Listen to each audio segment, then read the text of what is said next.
again, going crazy trying to find intermediate between the 120 DMT and the Sharpening 1000.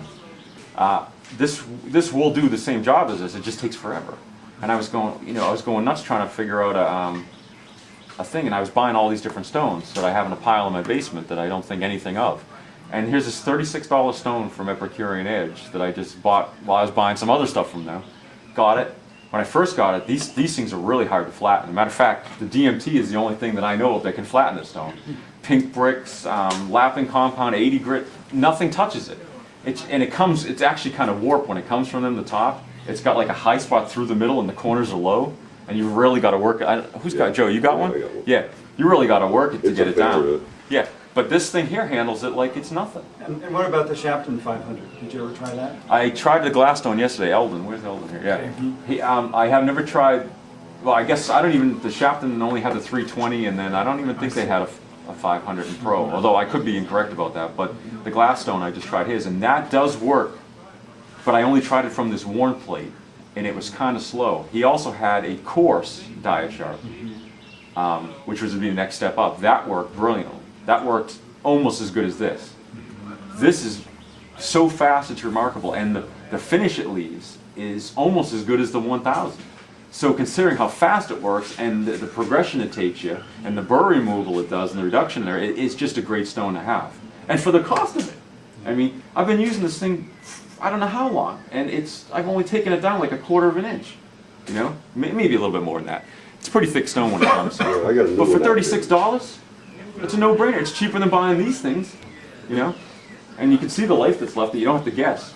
You know, of course you do have to keep it flat though, you know. So these you got to soak. This is a stone that you soak. It chirps and bubbles away for half an hour before you start using it. And all I'm doing in this case is I'm just finding the edge again. Now with this stone here, you guys, you're not going to be able to see this, but do you notice, can you see that the water coming up? Do you ever go to the beach and you stand there and push on the hard sand and the water kind of comes up? It does the same thing with this stone. It almost looks like it's soft, like rubbery, but it's not. It's very tough, but it's porous. So you're pushing the water up out from underneath the blade. And for this stone, I like to actually lower the angle just slightly and just kind of kiss the edge rather than actually trying to hit the edge. All I'm really using the stone for, to be honest, is just to refine the scratches left from the DMT, get rid of them. Maybe make the burr a little bit smaller. And when you're using the stones, any stones, you're always trying to use as much of the stone as you can. I try to use the corners from each side. I turn the knife around. Just to keep the wear even. To do what? To keep the wear even. Yeah, that's it, yeah. Extends the life. And then, you know, if you ever sit down with like 10 knives, you'll realize it's super important. You know, it's like 2 or 3 knives into it already, you're starting to cup some stones. Harrelson's line was that he tries to keep lapping his stones by using his knives. Yeah. Yes. I mean, that's the way to think about it. Now I've almost got most of the scratches out of this, but there's a little on the corner here I missed, so I'll just go back and just hit that again. Sometimes you gotta put a little pressure on one area or the other and kind of work that separately of the edge. You know, like you might just gotta hit that corner a little bit harder. Dave, are you using a lot of pressure there? Yeah. Looks like it. You know, like that's what I'm seeing. And I use a lot of pressure. you know, and for example, people like Lee you always say, shouldn't. "Oh, you know, just the weight of the blade." Yeah, but then if you actually ask Lee though, he'll tell you that he leans on it pretty heavy, especially on the rougher stones. And when it gets, as I go up, and I also let off pressure as I go through stones. If you find, there's another trick too. If you, like, say I'm on this stone, the last couple of strokes I let off, and it actually refines the scratches a little bit more. You know, kind of just lightly polish it. Then I do that on every stone, and you end up with a really fine finish by the end. You almost have like an intermediate step even between the two stones. Yeah. And you've got to. You have to. If you want it to look pretty, although it won't matter as far as cutting goes, you have to make sure the scratches are all gone from the stone before. And see how I'm hitting these sides here? I can feel this, where I'm hitting these as high spots right now. And the middle is, all this is just, you know, schwaff that's laying there. It's actually only working the edges here, because the stone hasn't been worked yet. I mean, lapped. So this is a perfect example of a stone that the corner's got to come down significantly on.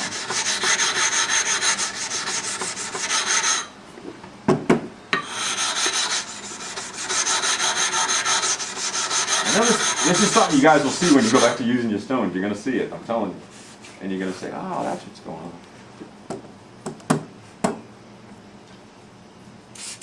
Let's do the other side here. See if that made any difference. It's all about control. Go nice and slow. The only wobbling I'll ever do is on the backstroke because I release the pressure. And I hold nice constant going forward. I'm always watching the spine of the knife. I know this looks odd the way I'm doing this because I don't go real close here, but that's another thing that I've just learned to use a lot of pressure and to feel it with my other hands over here, whether I'm hitting the edge or not.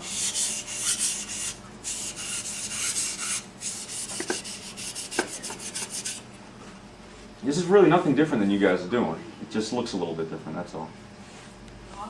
So, if we look at this, I'm not going to be too super particular, but I do have to point this out to you. And then from the next stones on, we don't have to really pay too much attention. But if you look at this, this is a good point here. I don't know if you can see this or not. I have to twist the light, but you see how right in this area on the iron, there's a little bit of a scratches from this still left, but below that, they've all been removed from the 700 stone just by a few passes. And anybody who's ever used these plates knows it's not easy to get rid of these scratches. This stone does it brilliantly. And look at the finish that's left. It looks like a 1000 finish at least.